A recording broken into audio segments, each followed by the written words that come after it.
মা ফাতেমার বাড়ির মধ্যে চলে গেলেন, দরজার সামনে দাঁড়াইয়া মা মা বলে ডেকে, এ মা ফাতেমা, বাড়ির মধ্যে আসো নাকি, ঘরের মধ্যে আসো নাকি? কেউ কোনো উত্তর দেয় না, মা ফাতেমা কোনো কথা বলে না।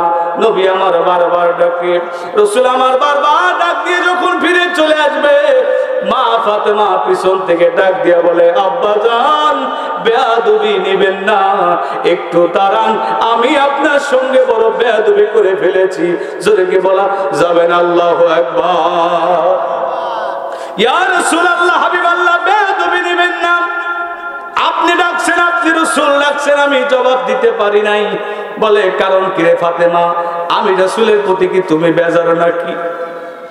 আমি রাসূলের প্রতি কি তুমি বেজার নাকি? বাবার প্রতি কি তুমি বেজার হয়েছো?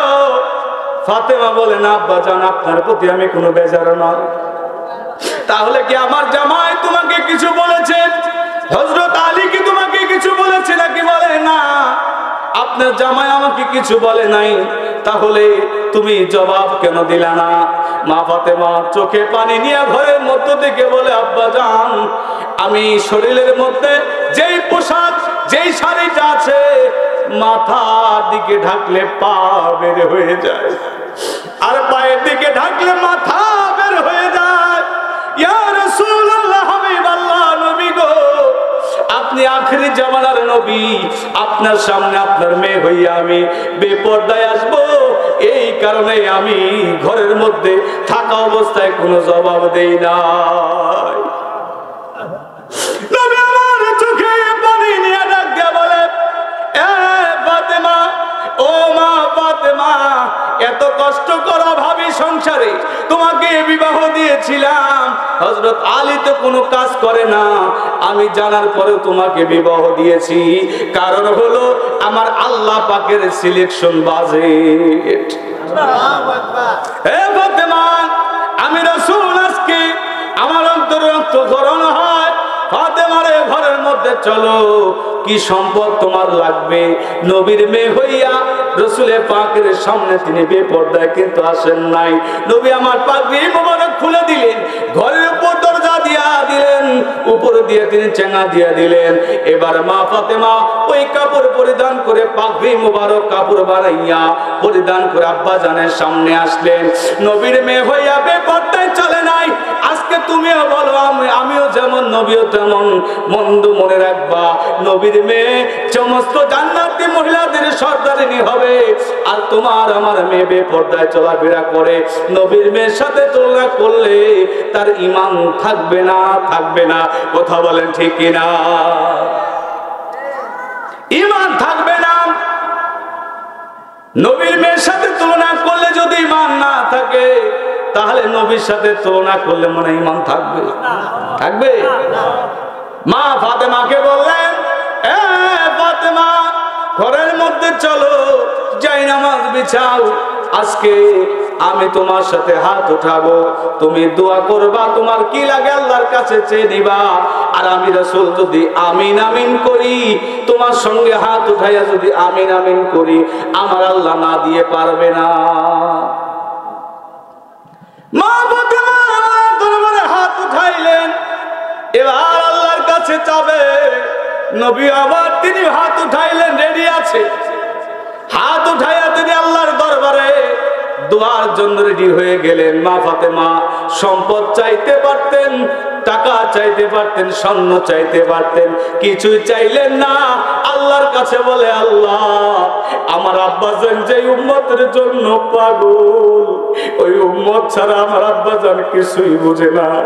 আমার আব্বাজান উম্মতের মায়ায় সব কিছু ত্যাগ করে দেয়।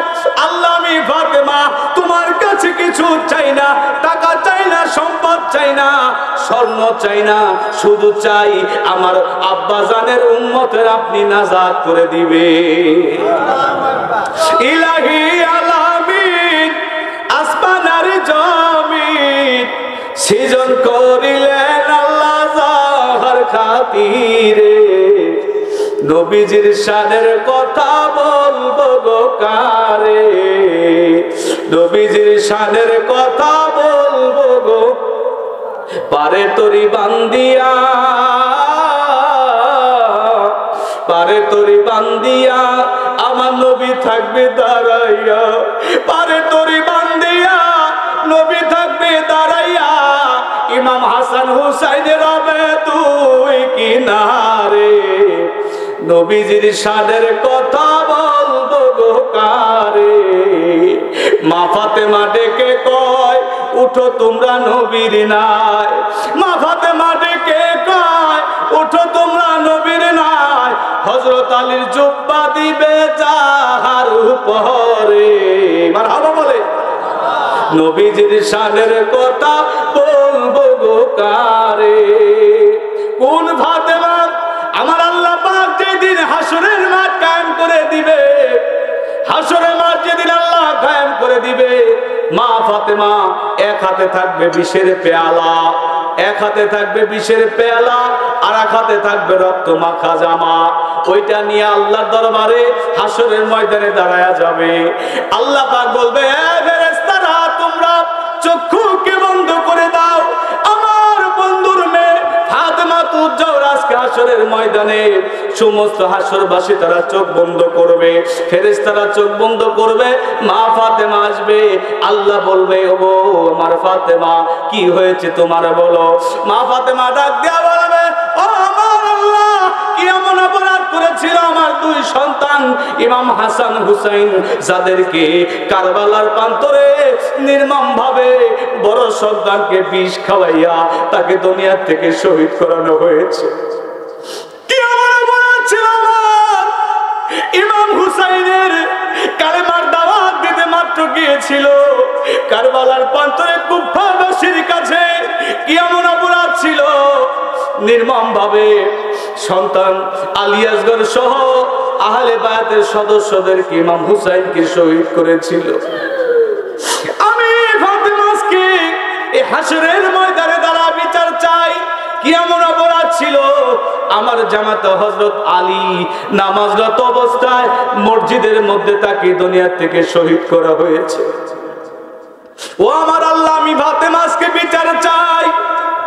মা ফাতেমা বিচার আল্লাহর কাছে যাবে, আল্লাহ বিচার করার জন্য বলবে, জিবরাইল আমিন দৌড়াইতে দৌড়াইতে নবীর কাছে চলে যাবে, নবীর কাছে যাইয়া দেখবে রে সিজদায় পড়ে পড়ে আমার নবী উম্মতের মায়ায় জাহান্নামের গেটে দাঁড়াইয়া থাকবে। জিবরাইল আমিন বলবে ইয়া রাসূলুল্লাহ অনেক জায়গা আছে দাঁড়ানোর জন্য, জাহান্নামের গেটে কেন দাঁড়াইলে? নবী আমার বলবে জিবরাইল আমার উম্মতেরা যেন জাহান্নামে না যাইতে পারে এই জন্য আমি এখানে দাঁড়ায় আছি। নবী আমার পুলসিরাতের কিনারে দাঁড়া থাকবে, কয়েকটা জায়গায় নবীকে পাওয়া যাবে। জিবরাইল আমিন দৌড়াইতে দৌড়াইতে ওই দিন চলে যাবে আমার রাসূলুল্লাহর কাছে।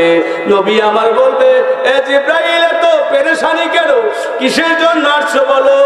জিবরাইল আমিন বলবে ইয়া রাসূলুল্লাহ যে উম্মতের জন্য সারাটি জীবন আপনি কাঁদলেন, কত কাফের বেঈমানেরা আপনাকে আঘাত করলো, কত কাফের বেঈমান আপনাকে পাথরে আঘাত করলো। নবী গো উম্মতকে দাওয়াত দিতে যাইয়া কাফেরদেরকে দাওয়াত দিতে যাইয়া দন্ত মুবারক শহীদ হয়ে গেল, তারপরেও কালেমার দাওয়াত দিতে আপনি পিছপা হন নাই। এত কষ্ট করলেন, এত সাদের উম্মত আপনার, এত কষ্টের উম্মত আজকে উম্মত গুলি জাহান্নামে চলে যায়। ইয়া রাসূলুল্লাহ উম্মত গুলি আজকে জাহান্নামে চলে যায়। নবী আমার বলবেন জিবরাইল কেন আমার উম্মত জাহান্নামে যাবে কেন? জিবরাইল আমিন ডাক দিয়ে বলবেন ইয়া রাসূলুল্লাহ আপনার মেয়ে ফাতেমা তুজ্জাহরা আল্লাহর কাছে বিচার চায়, বিষের পেয়ালা হাতে, এক হাতে জুব্বা মোবারক। আমার আল্লাহ যদি বিচারের কাজ শুরু করে একটা উম্মত তো জান্নাতে যাইতে পারবে না। এই কথা শোনা মাত্র রাসূল আমার একটা দৌড় মেরে আমার আল্লাহর দরবারে যাইয়া তিনি দাঁড়ায়া যাবে। আল্লাহ দরবারে বলবে আল্লাহ এই বিচার আমি মানি না, কিন্তু আমার আল্লাহ বিচার কাজ শুরু করবে। মা ফাতেমাকে বলবে মা ও মা ফাতেমা, তুমি আজকে বিচার চাও, দুনিয়ার মধ্যে তো এই কথা ছিল না। আমার উম্মতের জন্য তুমি আল্লাহর কাছে দোয়া করেছো, উম্মত যাতে নাজাত পাক, দুইটা সন্তানকে তুমি কুরবানি মানত করেছো। বলে হ্যাঁ। ও মা ফাতেমা, আজকে তুমি যদি বিচার চাও, আমার উম্মত গুলি জাহান্নামে চলে যাবে, মারে তুমি কি চাও আমার উম্মত জাহান্নামে যাক? মা ফাতেমা সঙ্গে সঙ্গে সিজদায় পড়ে কান্নাকাটি শুরু করে দিবে। নবী আমার চোখের পানি ফেলে কাঁদবে, মা ফাতেমাও কাঁদবে রে। হাসরের ময়দানে নবীর কান্নার চোখের পানি যখন জমিনে পড়বে, আমার আল্লাহ পাকের দিল, আল্লাহ পাকের মনটা নরম হয়ে যাবে। আমার নবী ফাতেমাকে বলবে, ফাতেমা তুমি কি বিচার চাও? মা ফাতেমা সিজদায় পড়া অবস্থায় আল্লাহর দরবারে বলবে, আল্লাহ, যে উম্মতের জন্য আমার আব্বা সারাটি জীবন কাঁদলেন, যে উম্মতের জন্য তিনি পেট ভরে কোনোদিনও খাবার খান নাই, যে উম্মতের জন্য আরামের বিছানায় আমার আব্বা জান শোন নাই, উম্মত ছাড়া আব্বা জান কিছুই বুঝতেন না, ওই উম্মত আজকে জাহান্নামে যাবে, আমি ফাতেমা এটা মেনে নিতে পারি না।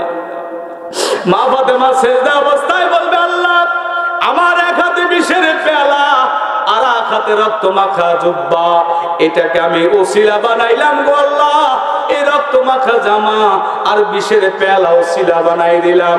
এই রক্ত মাখা জামার ওসিলা আমার আব্বা জানের যত উম্মত হবে তাদেরকে আপনি জান্নাতের ফয়সালা করে দে। মুসলমান, যে নবীর আহলে বায়াত, নবীর বংশের মানুষ, মা ফাতিমা তুজ-জোহরা, ইমাম হাসান হুসাইন উম্মতের নাজাতের জন্য ময়দানে হাসর আমাদের জন্য সুপারিশ করবে। বন্ধু মুসলমান, আজকে যদি বলি আমিও যা, নবীও তাই, কথা বললে কি ঈমান থাকবে? জোরে বলেন। আপনার আমার নাতি রাসূলের নাতি, রাসূলুল্লাহর নাতির ব্যাপারে রাসূল আমার নিজেই বলেছেন, আল হাসান ওয়াল হুসাইন সাইয়্যিদা শাবাবি আহলিল জান্নাহ। বেহেশতের মধ্যে দুইজন যুবক থাকবে, বেহেশতের মধ্যে দুইজন সর্দার থাকবে, যুবকদের সর্দার। সে আরে কেউ না রে, সে হলো আমার দুইজন নাতি, ইমাম হাসান এবং হুসাইন। এখন যদি বলি আমার নাতি নবীর নাতি, ঈমান আছে না গেছে? জোরে বলেন, একটু জোরে বলেন। ঈমান আছে? বন্ধু মুসলমান, বছরান্তে জামাই দাওয়াত দিবেন, আপনারও জামাই নবীরও জামাই এক নেই। নবীর জামাইকে আল্লাহ রাসূল বললেন, আনা মদিনাতুল ইলমি আলিয়ু বাবুহা, আমি রাসূল হইলাম ইলমের শহর। ওই শহরে ঢুকতে গেলে একটা দরজা লাগে, সেই দরজাটা হলো আমার জামাতা হযরত মাওলা আলী কারামুল্লাহু।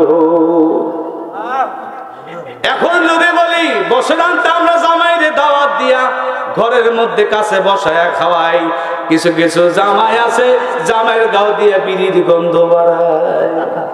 কি কথা কন না কে? এখন এই লোক যদি বলে আমার জামাই নবীর জামাই, ঈমান কি আছে না গেছে? জোরে বলে। এ বন্ধু মুসলমান, শুনে নেন, নবীর আওলাদের আহলে বায়াতের সাথে কেউ যদি তুলনা করে তার ঈমান থাকে না। নবীর সাথে তুলনা করলে ঈমান তো যাবেই, উম্মত আর হতে পারবে না।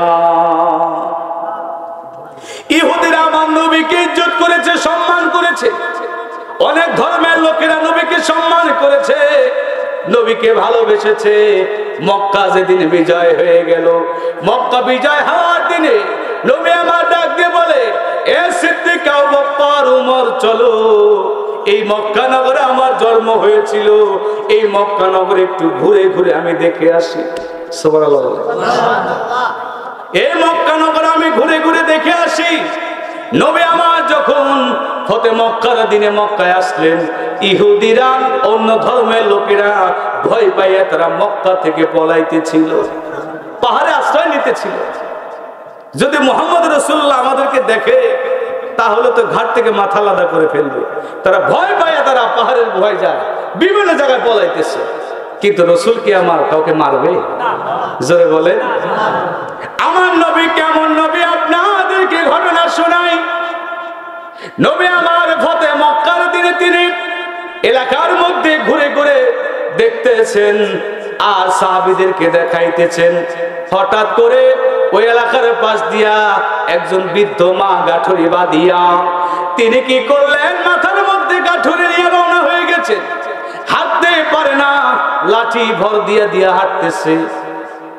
নবী আমার দূর থেকে দেখলেন, সাহাবীদেরকে বললেন, সাহাবীরা তোমরা দাঁড়াও, আমি ওই বৃদ্ধ মায়ের একটু উপকার করে আসি। সুবহানাল্লাহ। ওই বৃদ্ধ মহিলা ছিল ইহুদি, অন্য ধর্মের মানুষ।